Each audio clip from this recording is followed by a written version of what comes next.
আসসালামু আলাইকুম। সবাইকে স্বাগত জানাচ্ছি আমার দেশ আজকের বিশ্বে। সঙ্গে আছি তাহমিনা তাসির। শুরুতেই জানিয়ে দিচ্ছি সংবাদ শিরোনাম। পাকিস্তানের নির্দেশেই হাসিনাকে মৃত্যুদণ্ড দেয়া হয়েছে, মন্তব্য পশ্চিমবঙ্গের বিজেপি নেতা শুভেন্দু অধিকারীর। গাজায় আন্তর্জাতিক বাহিনী মোতায়েনে জাতিসংঘের সমর্থন, প্রত্যাখ্যান হামাসের। পারমাণবিক শক্তি অর্জনের পথে সৌদি সহায়তা করবে যুক্তরাষ্ট্র। ফিলিস্তিন রাষ্ট্রে জাতিসংঘ সমর্থন দিলে পিএ কর্মকর্তাদের হত্যার হুমকি। ভারতীয়দের ভিসা মুক্ত সুবিধা স্থগিত করল ইরান। এবার বিস্তারিত। মানবতাবিরোধী অপরাধে পলাতক স্বৈরাচারী শেখ হাসিনার মৃত্যুদণ্ডের রায় হয়েছে। এই রায়ের প্রতিক্রিয়া জানিয়েছেন পশ্চিমবঙ্গের বিরোধী দলনেতা ও বিজেপি নেতা শুভেন্দু অধিকারী। তিনি দাবি করেছেন, বাংলাদেশের সাবেক প্রধানমন্ত্রী শেখ হাসিনার মৃত্যুদণ্ডের রায় পাকিস্তানের নির্দেশে দেয়া হয়েছে। শুভেন্দু অধিকারী বলেন, এটা পাকিস্তানের নির্দেশেই করা হয়েছে, এটা কার্যকর হবে না। শেখ হাসিনা অন্য দেশের হলেও তিনি বাঙালি সংস্কৃতির সঙ্গে যুক্ত। তিনি একজন প্রগতিশীল মুসলমান। শেখ হাসিনা কখনো চরমপন্থীদের সঙ্গে যুক্ত ছিলেন না। এর আগে ভারতের পররাষ্ট্র মন্ত্রণালয় সোমবার এক বিবৃতিতে বলেছে, তারা বাংলাদেশের আন্তর্জাতিক অপরাধ ট্রাইব্যুনালের দেয়া এই রায়ের বিষয়টি পর্যবেক্ষণ করেছে। ভারত জানায়, তারা সবসময় বাংলাদেশের মানুষের শান্তি, গণতন্ত্র, অংশগ্রহণ ও স্থিতিশীলতার পক্ষে থাকে। বিবৃতিতে বলা হয়, ভারত শেখ হাসিনার বিরুদ্ধে আন্তর্জাতিক অপরাধ ট্রাইব্যুনালের রায় লক্ষ্য করেছে। ঘনিষ্ঠ প্রতিবেশী হিসেবে ভারত সবসময় বাংলাদেশের মানুষের শান্তি, গণতন্ত্র, অংশগ্রহণ ও স্থিতিশীলতার বিষয়ে প্রতিশ্রুতিবদ্ধ। এই লক্ষ্য অর্জনে আমরা সব পক্ষের সঙ্গে গঠনমূলকভাবে কাজ করব।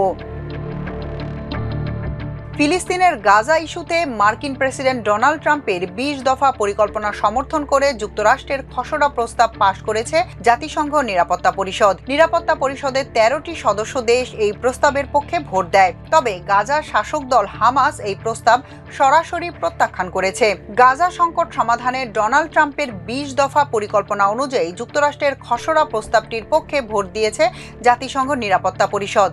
এই পরিকল্পনায় গাজার জন্য একটি আন্তর্জাতিক স্থিতিশীলতা বাহিনী গঠনের কথা রয়েছে। যুক্তরাষ্ট্র জানিয়েছে, একাধিক দেশ এই বাহিনীতে সদস্য পাঠাতে আগ্রহ প্রকাশ করেছে, তবে দেশগুলোর নাম প্রকাশ করা হয়নি।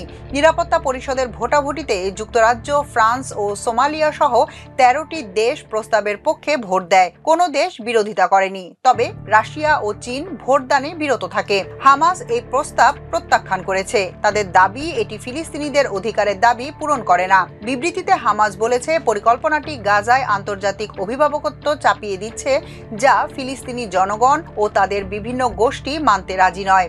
খসড়া অনুযায়ী আইএসএফ এর একটি গুরুত্বপূর্ণ দায়িত্ব হবে হামাস সহ অরাষ্ট্রীয় সশস্ত্র গোষ্ঠীগুলোর অস্ত্র স্থায়ীভাবে নিষ্ক্রিয় করা, পাশাপাশি বেসামরিক মানুষের সুরক্ষা নিশ্চিত করা এবং মানবিক সহায়তার রুটগুলো নিরাপদ রাখা।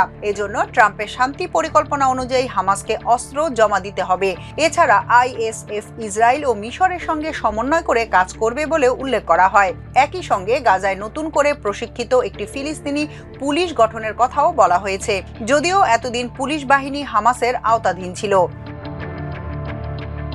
গত সপ্তাহের শুরুতে যুক্তরাষ্ট্রের জ্বালানি মন্ত্রী ক্রিস রাইট সৌদি আরবের সঙ্গে সিভিল পারমাণবিক শক্তি ও প্রযুক্তিতে দীর্ঘমেয়াদী সহযোগিতার বিষয়ে একটি চুক্তি স্বাক্ষর করার কথা জানিয়েছেন। বার্তা সংস্থা রয়টার্স জানিয়েছে, সব ঠিক থাকলে হোয়াইট হাউসে মঙ্গলবার ওই চুক্তি স্বাক্ষর হয়ে যেতে পারে। রয়টার্স জানিয়েছে, ওয়াশিংটন ও রিয়াদের মধ্যে পারমাণবিক সহযোগিতার বিস্তারিত তথ্য এ বছরের শেষে আনুষ্ঠানিকভাবে জানানো হবে। তবে নাম গোপন করার শর্তে আলোচনা সংশ্লিষ্ট এক ব্যক্তি সোমবার রয়টার্সকে জানিয়েছেন, সৌদি আরবের ক্রাউন প্রিন্স মোহাম্মদ বিন সালমান তার সফরের সময় যুক্তরাষ্ট্রের সঙ্গে একটি সিভিল পারমাণবিক সহযোগিতা চুক্তির কাঠামো স্বাক্ষর করবেন।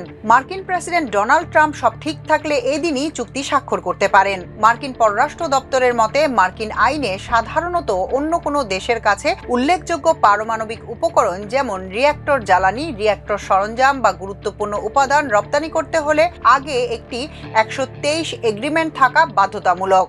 সৌদি এই শর্ত মেনেই এই চুক্তিতে স্বাক্ষর করবে বলে জানিয়েছে সৌদি গেজেট। 123 এগ্রিমেন্ট সাধারণত এমন শর্ত রাখে যাতে বলা হয় পারমাণবিক প্রযুক্তি শান্তিপূর্ণ কাজে ব্যবহার করা হবে এবং প্রসার এড়াতে প্রয়োজনীয় নিরাপত্তা ব্যবস্থাপনা থাকবে। তবে সৌদি আরবের একাধিক সংবাদ মাধ্যম জানিয়েছে সৌদি আরব এখনো এমন সব শর্তাবলীর জন্য পুরোপুরি রাজি হয়নি। তবে চুক্তি স্বাক্ষর হলে ইউরেনিয়াম সমৃদ্ধকরণের উপর নিষেধাজ্ঞা আরোপ করতে পারে যুক্তরাষ্ট্র। এছাড়া প্রযুক্তিটির সামরিক ব্যবহার কঠোরভাবে নিষিদ্ধ রাখা হতে পারে। তবে মার্কিন জ্বালানি মন্ত্রী ক্রিস রাইট বলেছেন সৌদি আরবের সঙ্গে অবশ্যই একটি 123 পারমাণবিক চুক্তি হবে। সৌদির জ্বালানি মন্ত্রী বলেছেন তারা পারমাণবিক কার্যকলাপের উপর সব শর্ত মেনে নিতে প্রস্তুত। জাতিসংঘ যদি ফিলিস্তিন রাষ্ট্রকে স্বীকৃতি দেওয়ার পথে অগ্রসর হয় তবে ফিলিস্তিনি কর্তৃপক্ষ পিএ কর্মকর্তাদের খুঁজে খুঁজে বের করে হত্যা করার নির্দেশ দেওয়া উচিত হবে বলে হুমকি দিয়েছেন ইসরায়েলের জাতীয় নিরাপত্তা মন্ত্রী ইতামার বেন গাভির। সোমবার ওতজমা ইয়েহুদির দলের এক সভায় বক্তৃতাকালে বেন গাভির শীর্ষ পিএ কর্মকর্তাদের সন্ত্রাসী হিসেবে উল্লেখ করেন।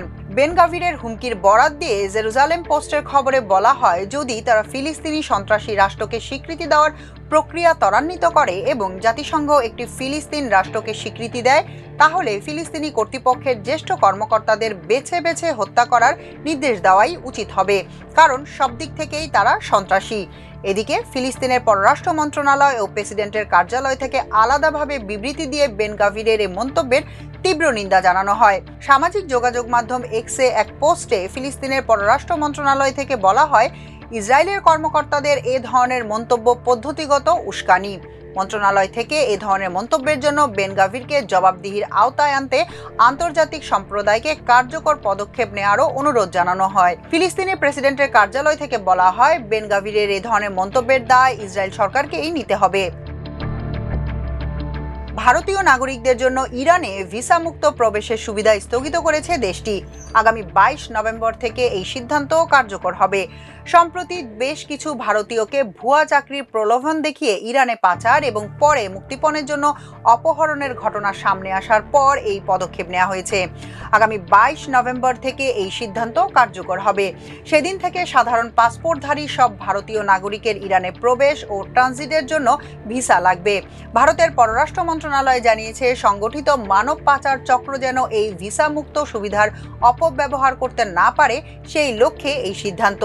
মন্ত্রণালয়ের ভাষ্য অনেক ভারতীয়কে ভুয়া চাকরির প্রলোভন বা তৃতীয় দেশে পাঠিয়ে দেওয়ার প্রতিশ্রুতি দিয়ে ইরানে পাঠানো হয়েছিল।